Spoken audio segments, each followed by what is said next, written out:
It's time to dig deeper. It's time to have some of these harder conversations. We need to learn from these mistakes so that it doesn't happen again in the future. We will fail future generations if we don't take those lessons and amend our ways on the basis of what we've done wrong this time.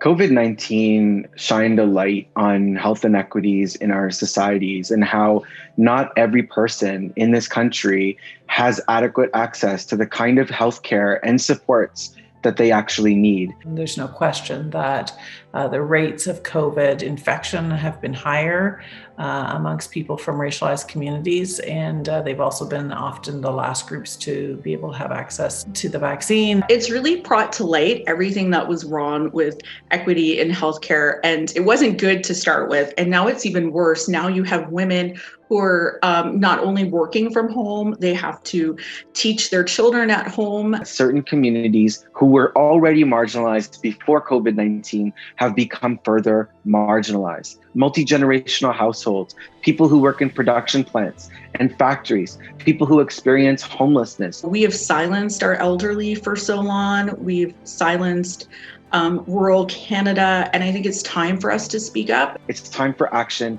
We need policies to address health equity in Canada. We need to find ways that ideally people can stay at home and receive care in the safety and comfort of their own homes, surrounded by their loved ones, as long as possible. We're talking about paid sick leave. We're talking about paid time off for vaccination.